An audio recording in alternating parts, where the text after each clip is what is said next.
toddy or whatever they call it. I don't know. I think it's. I thought about that one. I was like, why do they do this in alcohol and stuff? And I think it's when you have the hot alcohol, the alcohol part tends to evaporate, and it's not. It's used to not be only gin. There was lemon inside, which is a very powerful antiviral, and gin is made with. Des baies de genièvre, juniper berries, and that plant is also antiviral and diaphoretic. So I think it's. I'm trying to explain that home recipe. I've been thinking about it for a while, and I think that's probably what makes it interesting. And so also, not to be taken cold on ice. No, right? Exactly.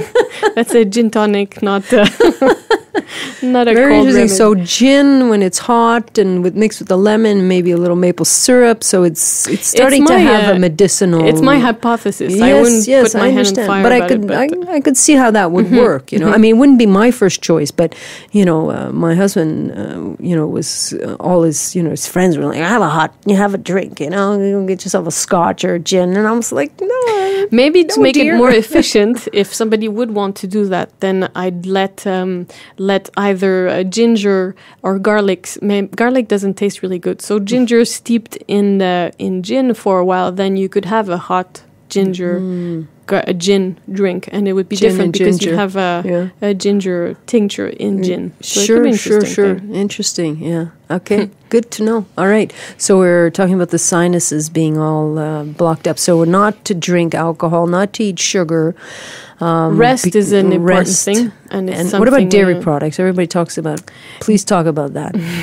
Dairy products dairies are very cold and energetically, so they tend to create more mucus in the body.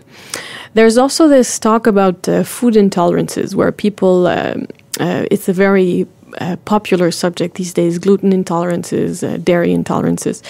So I don't think everybody would be intolerant to dairy, but what happens is, since dairy is very cold energetically, it'll go in the body and make the body react, making more mucus in most of the people in general. Yeah. So, and that will help augment the mucus production. It's not scientifically proven, though, that if you drink a glass of milk, you'll have more mucus. I've never seen studies on that, but that's what happens most of the time. Well, I haven't been eating dairy products for a couple of years now, and as soon as I give into a piece of cheese or, patate au gratin, the next morning I'm, clearing my throat. I've noticed that, the maybe I'm lactose intolerant, maybe I'm having an allergy to dairy products, and that's probably why. But, the more and more I talk to people about it, the more they're saying, we're eliminating dairy from our diet, and we notice, too, it creates more mucus. So maybe there's no scientific studies done on it. No,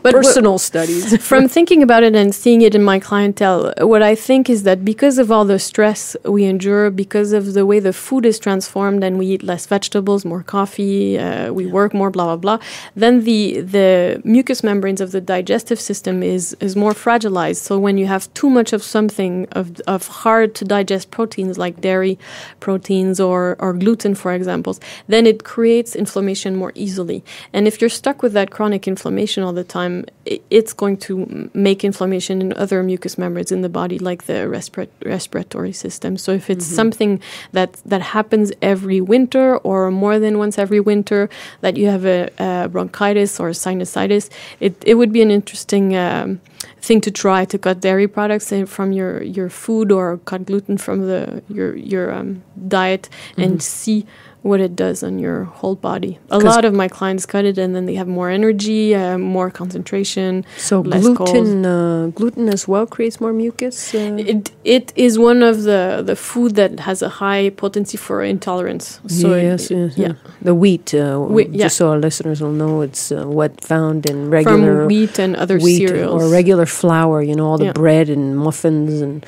pastas that we eat are made of flour, made of wheat flour, and obviously in most cases highly processed, so it becomes white. So, because I feel I have to make that clear, because I walked into a bakery once, and because I tried to stay away from wheat as well, I said, do you have any wheatless bread? And they're all like, oh no, nothing has wheat. This is white flour, and this is...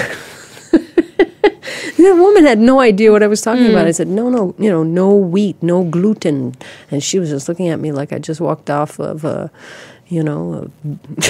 There's a lot of confusion on gluten and wheat and cereals and Okay, so let's get back to herbs and treating herbs, treating colds or flus with herbs. I know sometimes I often go into a health food store and buy whatever the person at the counter offers, and doesn't always work. How come? There are different reasons. It could be, I don't want to put any judgment on the health food store you go to, but it can be that the quality of the product is debatable, because as it is something that's becoming more popular, there are more and more and more brands coming out every day. So it's nice to ask questions on the brand, even call the company, see how they extract plants, make sure it's the right part of the plant. For example, we talked about elder, and I talked about elder flowers and elder berries. And so if you buy an extract that's elder leaves, it won't have the effect that you wanted, for example. So it's nice to know more and ask questions and see what's going on. So it's not necessarily that herbs don't work. It's just that sometimes the source is not always that. Yeah, and it's not necessarily prepared the right way, because as they're sensitive. Plants are sensitive to the way we extract them. I talked in the other show how different constituents are extracted in different solvents. That's right. So it's the same thing. If you want to make sure it works, it has to be extracted the right way. Okay. The other thing I find most often happens is people don't take enough. So we're used to taking a pill every 6 hours, for example, for pain, or a pill every 4 hours.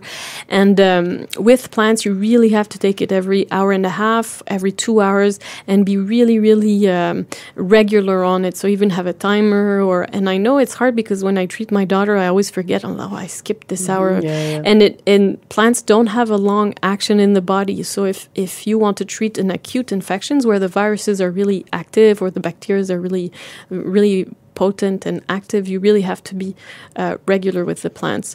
And good dosages for an adult, for example, it would be 1 to 2 cups of tea every 2 hours, and that's a lot to take. Yeah. So that's why we go to tinctures, which are concentrated extracts in alcohol. They exist in glyceride too for people who don't want any alcohol at all, and they're pretty big dosages.